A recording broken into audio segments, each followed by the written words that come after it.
जीत की वोट डालकर आया हूं, लेकिन हरियाणा की जनता किसी भी हालत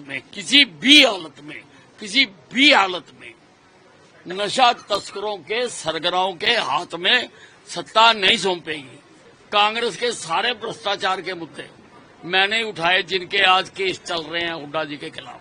पार्टी मुझे मुख्यमंत्री बनाएगी तो मेरा इनकार नहीं है, और अगर बनाएगी तो मैं हरियाणा की तकदीर और तस्वीर बदल दूंगा। और अगर पार्टी ने चाहा तो आप सबसे अगली मुलाकात मुख्यमंत्री निवास पर होगी। मैं तुम्हें इनविटेशन दे रहा हूं। जीत की वोट डालकर आया हूं। अंबाला की जनता शांति चाहती है, अमन पसंद जनता है। अंबाला की जनता नहीं चाहती कि यहां पर दोबारा गुंडागर्दी हो, दोबारा कब्जे हो, दोबारा छीना झपटी हो, जिसके कि संदेश दिए भी जा रहे हैं। यहां की बागी प्रत्याशी पत्रकार वार्ता करती है तो एक तरफ देसी घी, नकली देसी घी बेचने वाले का किंग, और दूसरी तरफ अंबाला के होटलों में बड़े स्तर पर वैश्यवृत्ति कराने वाला बैठा हुआ हो। इससे संदेश दे दिया कि उनका मैनिफेस्टो क्या है। अंबाला की जनता नहीं चाहती कि यहां पर दोबारा बदमाशी हो, और अगर वो चाहते हैं कि यहां पर गुंडागर्दी बदमाशी ना हो तो बाप और बेटी दोनों को हराए। उसी प्रकार से हरियाणा की जनता भी,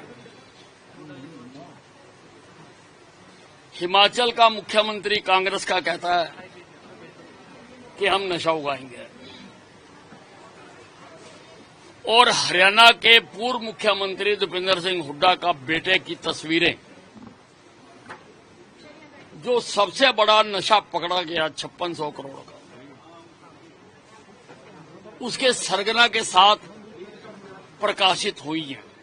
एजेंसियां जांच कर रही हैं, लेकिन हरियाणा की जनता किसी भी हालत में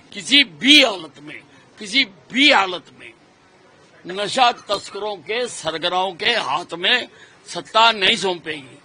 हरियाणा की जनता कांग्रेस को उसी प्रकार से उखाड़ कर फेंक देगी जैसे नशे के, भांग के पौधों को उखाड़ के जला दिया जाता है। देखिए, आप अपने प्रश्न को सुधारें। मैंने कभी दावा पेश नहीं किया और मैं कभी दावा पेश करूंगा भी नहीं। मैं जब 2014 में हमारी सरकार आई, मैं उस वक्त भी सीनियर मोस्ट था, और उससे पहले 2009 से 2014 तक की प्लान में मैं भाजपा का विधायक दल का नेता था। कांग्रेस के सारे भ्रष्टाचार के मुद्दे मैंने उठाए, जिनके आज केस चल रहे हैं हुड्डा जी के खिलाफ। मैंने तब भी दावा नहीं किया। अब जब अदला बदली हुई, मनोहर लाल खट्टर जी को हटाकर नायब सैनी को बनाया गया, मैंने तब भी दावा नहीं किया। लेकिन हरियाणा के लोगों में एक बात चली कि अगर सबसे जूनियर आदमी नायब सैनी मुख्यमंत्री बन सकता है तो अनिल विज क्यों नहीं। उस पर हमारे कुछ सियाने लोगों ने जवाब दिया कि नहीं, अनिल विज भी ठीक है, हम उसको भी बनाना चाहते थे, लेकिन वो तो बनना नहीं चाहता, वो इनकार करता है। मैंने उस बात का जवाब दिया कि मैंने आज तक पार्टी के किसी भी हुक्म का इनकार नहीं किया। अयोध्या में गोलियां चल रही थी, पार्टी ने कहा जाओ, मैं सबसे आगे पहुंचा।